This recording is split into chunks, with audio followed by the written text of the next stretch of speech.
আমাদের বেশিরভাগ মানুষের রমজান মাস মানে হলো 4টা কাজ। কয়টা কাজ? রোজা রাখা, তারাবি পড়া, ইফতার খাওয়া, সাহরি খাওয়া, বাস শেষ। ঠিক না ঠিক? আমরা অনেক কষ্ট করে আমল করি, ইবাদত করি। অনেক সময় আমাদের কিছু ত্রুটির কারণে, আমাদের কিছু বিচ্যুতির কারণে, কিছু ভুলের কারণে আমাদের কষ্ট করা আমলগুলো বরবাদ হয়ে যায়, নষ্ট হয়ে যায়, সেগুলো আল্লাহর কাছে কবুল হয় না। আমরা অনেকেই আছি যে আমাদের অনেক আমল ইবাদত বন্দেগী করি, যার একটাও আল্লাহর কাছে কবুল হয় না। আজ আমরা এরকম 13 শ্রেণীর হতভাগা মানুষের কথা জানব, যে মানুষগুলোর কোনো বদামলের কারণে, কোনো ত্রুটির কারণে তার কোনো আমলই কবুল হয় না। আবার অনেকের সুনির্দিষ্ট কোনো ত্রুটির কারণে ওই ত্রুটি সংশ্লিষ্ট আমলটা ওইটা আল্লাহর কাছে কবুল হয় না। কারা সেই হতভাগা যাদের সে আমল ইবাদত কষ্ট করে করা নেকামল সেটা আল্লাহ তাআলার কাছে গ্রহণযোগ্য হয় না? এর মধ্যে সর্বপ্রথম যে শ্রেণী মানুষের কথা আমরা বলবো তারা হলো কুফুর এবং শিরকে যারা লিপ্ত। কিসে লিপ্ত? কুফুর এবং শিরকে লিপ্ত। আপনি নিজেকে মুসলমান দাবি করছেন, নামে মুসলমান, অথচ আপনার মধ্যে শিরক আছে, কুফুর আছে। তো এরকম যদি হয় তাহলে শিরক এবং কুফুরে থাকা ব্যক্তি, এই ব্যক্তি যত নেকামল করুক, সে নিজেকে মুসলমান মনে করছে, হয়তো তিনি 5 ওয়াক্ত নামাজও পড়েন, কিন্তু তার মধ্যে যদি শিরকে আকবর থাকে, কোন শিরিক থাকে, মানে বড় শিরিক, যে শিরকটার কারণে মানুষ ইসলাম থেকে খারিজ হয়ে যায়, তার মধ্যে যদি কুফুরি থাকে, যেটার কারণে মানুষ ইসলাম থেকে খারিজ হয়ে যায়, তাহলে এই ব্যক্তি নিজেকে যত মুসলমান মনে করুক, আমরা সবাই হয়তো মুসলমান তাকে মনে করি, সে হয়তো মসজিদেও আসে, সে হয়তো নামাজও পড়ে, সে হয়তো হজ উমরা করতেও যায়, অথচ তার কোনো আমল, সে নামাজ পড়ুক, রোজা রাখুক, হজ করুক, জাকাত করুক, দান করুক, সাদাকা করুক, তার কোনো আমল আল্লাহর কাছে গ্রহণযোগ্য হয় না। নাম্বার 2, যারা তাকদীরকে অস্বীকার করে। অনেক মানুষ আছে আমাদের সমাজে, দেখবেন আপনি যখন তাকদীরের কথা বলবেন, আপনি যখন ভাগ্যের কথা বলবেন, আপনি যখন আল্লাহর কাজা এবং ফয়সালার কথা বলবেন, যে আল্লাহর হুকুম, আল্লাহর ফয়সালা হয়েছে তাই এমনটি হয়েছে, বা আল্লাহর যা ফয়সালা হবে তাই হবে, এরকম কথা যখন বলেন, অনেক মানুষ আছে দেখবেন এমন মন্তব্য করেন যেন তিনি এই তাকদীর, এর কাজা ফয়সালা এগুলোকে মানে না। আরে রাখ তোর তাকদীর, আমারটা আমি দেখব, আমার ভাগ্য আমাকে নির্ধারণ করতে হবে। নিজের ভাগ্য নিজে নির্ধারণ করার ক্ষমতা পৃথিবীতে কারোর আছে? যদি থাকতো তাহলে পৃথিবীতে কোনো মানুষের কোনো বিপদ হতো? এরপরে 3 নম্বর, যার আমল ইবাদত কবুল হবে না, সে হলো আকুল ওয়ালিদাইন, মা বাবার নাফরমান। এ সম্পর্কে নবী করিম সাল্লাল্লাহু আলাইহি সাল্লামের একটি হাদিস বর্ণিত হয়েছে, যে নবী করিম সাল্লাল্লাহু আলাইহি সাল্লাম কয়েক ব্যক্তি সম্পর্কে বলেছেন যে এই কয়েক শ্রেণীর মানুষ, এদের সালাত কবুল হবে না, এদের নামাজ কবুল হবে না, এদের ইবাদত বন্দেগী কবুল হবে না। এর মধ্যে এক ব্যক্তি হলো মা বাবার নাফরমান। আমাদের সমাজে আজকাল অনেক নামাজি ছেলেও পাওয়া যায়, কিন্তু বাবা মাকে সালাম দেয় না। আছে না নাই? বাবা মাকে সালাম দিতে যদি লজ্জা হয়, তাহলে এই লজ্জা কুফুরির অঙ্গ। এই লজ্জা কিসের অঙ্গ ভাই? সব লজ্জা কিন্তু ঈমানের অঙ্গ না। যেই লজ্জা আপনাকে হারাম থেকে বাঁচায়, ওইটা হলো ঈমানের অঙ্গ।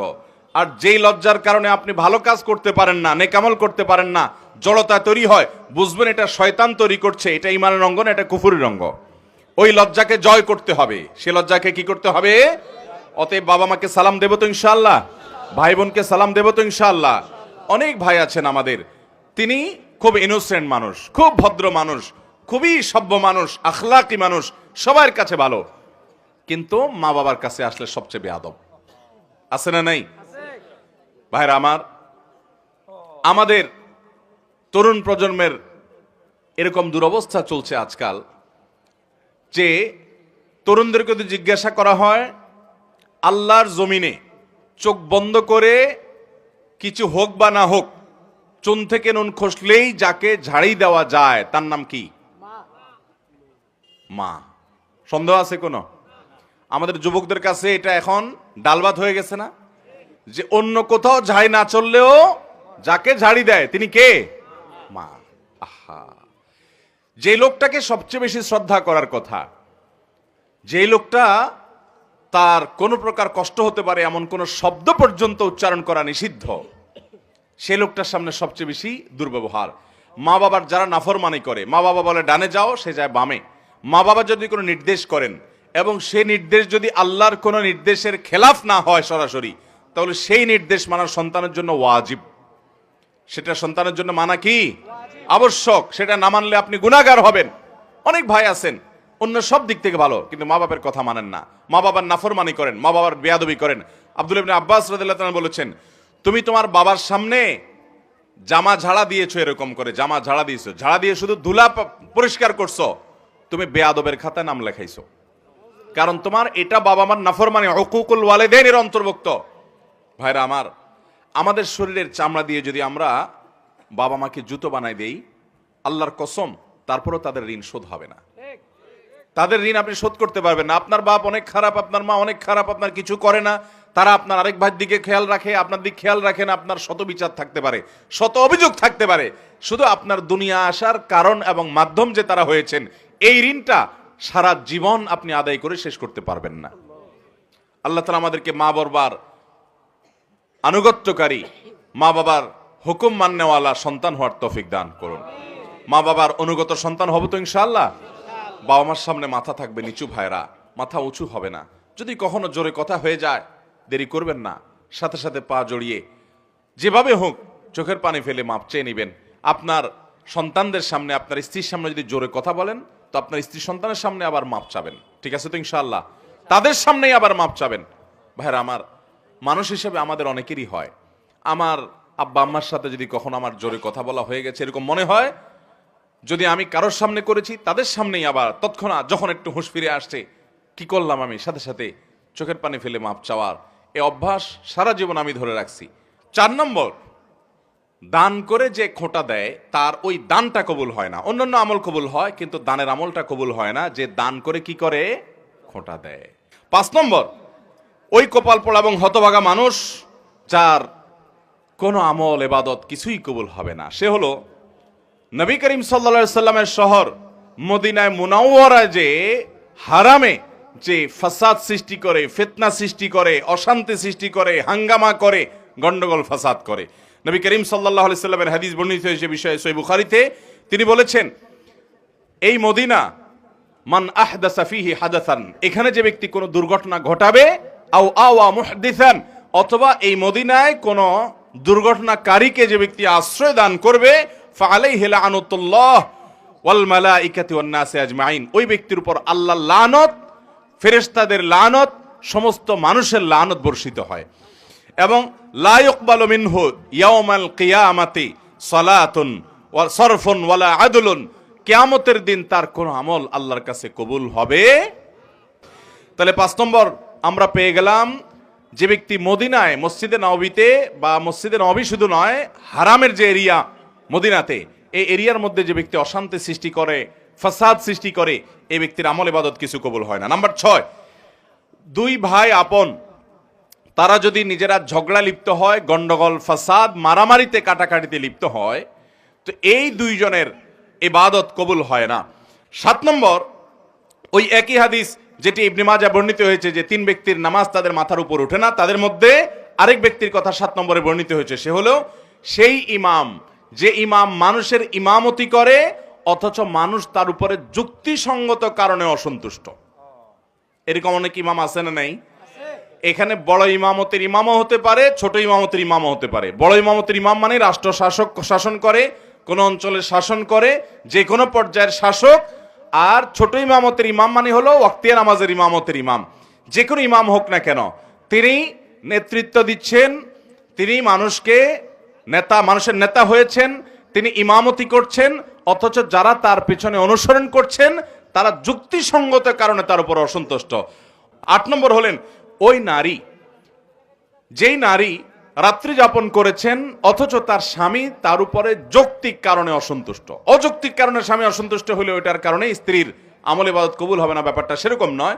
যদি যৌক্তিক কারণে তার স্বামী তার উপরে অসন্তুষ্ট থাকে এবং তিনি ওই অবস্থায় তেড়ামি করে রাত পার করে দেন, তাহলে এ আল্লাহর বান্দি, তার সালাত তার মাথার উপরে উঠবে না। এটাও ইবনে মাজাহর হাদিসে বর্ণিত আছে। তাহলে 8 নম্বর পেলাম, সেই নারী, যে নারী রাত্রি যাপন করেছেন অথচ তার স্বামী তার উপরে যৌক্তিক কারণে অসন্তুষ্ট। এরপর তিরমিজির বর্ণিত হাদিসে আমরা জানি 9 নম্বর শ্রেণী মানুষের কথা, যার আমল ইবাদত কবুল হবে না, বিশেষ করে সালাত কবুল হবে না, সে হলো ওই কৃতদাস যে কৃতদাস সে কোন ন্যায্য বা শরীয়গ্রাহ্য কারণ ছাড়া যে তার মালিক থেকে ভেগে গেছে, এই ব্যক্তি সম্পর্কে নবী সাল্লাল্লাহু আলাইহি ওয়াসাল্লাম হাদিসে আসছে যে এই ব্যক্তি ফিরে আসা পর্যন্ত হাত্তা ইয়ারজা, তার সালাত তার ইবাদত আল্লাহর কাছে কবুল হয় না। তাহলে 9 নম্বর হলো যে ব্যক্তি তার মালিক থেকে যৌক্তিক কারণ ছাড়া ভেগে গেছে, তার আমল ইবাদত তার সালাত কবুল হয় না। এবং 10 নম্বর হলেন ওই নারী, যেই নারী বাসা থেকে বের হয়েছেন সুগন্ধি মেখে। আজকাল আমাদের অনেক মুসলমান মেয়েরা আছেন, আমাদের অনেক মা বোনরা আছেন যে অনেক পারফিউম ব্যবহার করে, অনেক সুগন্ধিযুক্ত প্রসাধনী ব্যবহার করে তার আশপাশের পুরো পরিবেশটাকে মোহিত করে ফেলছে সুগন্ধি দিয়ে, সেটা ব্যবহার করতে তিনি বের হচ্ছেন। এই সুগন্ধি যতজনের নাকে যাচ্ছে তারা ফিতনায় পতিত হচ্ছে, তারা কল্পনার জেনায় লিপ্ত হচ্ছে, তারা গুনাহগার হচ্ছে, সমাজ অস্থিতিশীল হচ্ছে, ফাসাদের দিকে যাচ্ছে। এরকম অনেক মা বোন আমাদের আছেন না নাই? এই সমস্ত মা বোনদের অনেকে আছেন নামাজও পড়তে যান, এভাবে সুগন্ধি ব্যবহার করে তিনি বাজারে গেলে অন্যান্য কাজ করলে তার পরিণাম কি হবে সেটা তো পরের কথা। আপনি শুধু এটা চিন্তা করুন যে নবী করিম সাল্লাল্লাহু আলাইহি সাল্লাম এইরকম সুগন্ধি ব্যবহার করে কোন নারী যদি মসজিদে পর্যন্ত যায়, তার সম্পর্কে পর্যন্ত নবী সাল্লাল্লাহু আলাইহি সাল্লাম বলেছেন যে তার সালাত কবুল হবে না। তিনি মসজিদে গিয়ে নামাজ পড়লে সে নামাজ কবুল হবে না যতক্ষণ পর্যন্ত বাসায় ফিরে এসে গোসল করে তার শরীরে সে সুগন্ধি ধুয়ে মুছে পরিষ্কার করে নামাজ আদায় না করবেন। 11 নম্বর, ওই ব্যক্তি যে ব্যক্তি দান করে কিন্তু সে দানটা হারাম টাকা থেকে দান করে। এরকম লোক আমাদের দেশে আছে না নাই?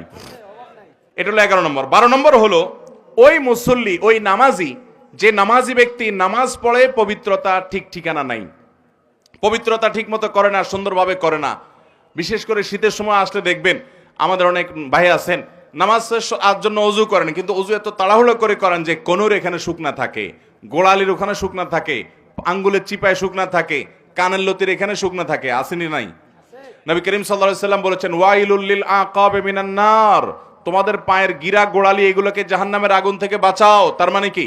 ভালো করে ডলে ডলে ধুয়ে তারপরে অজুকে পূর্ণাঙ্গ করো। অজুর যত নির্দেশ আছে ওলামায়ে কেরাম বলতে পারবেন, অজু সম্পর্কিত যত নির্দেশ নবী করিম সাল্লাল্লাহু আলাইহি সাল্লামের আছে তার সবগুলোতে একটা শব্দ আছে, সেটা হলো ইসবাগুল ওযু, আসবিগুল ওযু। তার মানে আকমিলুল ওযু, অর্থাৎ অজুকে পরিপূর্ণভাবে করো, উত্তম রূপে করো, ভালোভাবে করো। অজু ভালোভাবে করার মানে এই না যে পানি 1 বালতি খরচ করেন, পানি খরচ করবেন কম, কিন্তু কোনো জায়গায় শুকনা থাকতে পারবে না, ভালো করে ডলে দিতে হবে। 13 নম্বর এবং সর্বশেষ হলো যেই নারী নামাজ পড়ে, প্রাপ্তবয়স্কা নারী, অথচ তার মাথায় ওড়না নাই যেভাবে ওড়না দেওয়া দরকার, অর্থাৎ নামাজের জন্য যতটুকু সতর ঢাকা দরকার ততটুকু যদি ঢাকা না থাকে তাহলে তারও কি হবে না? ওই নামাজ কবুল হবে না। তিরমিজি হাদিসে আসছে নবী করিম সাল্লাল্লাহু আলাইহি সাল্লাম বলেছেন লা তুকবালু সালাতু হাইদিন ইল্লা বিল খিমার, একজন প্রাপ্তবয়স্কা নারী তিনি খেমার অর্থাৎ ওড়না ছাড়া, অর্থাৎ সতর পরিপূর্ণভাবে ঢাকা ছাড়া নামাজ পড়লে নামাজ হবে না।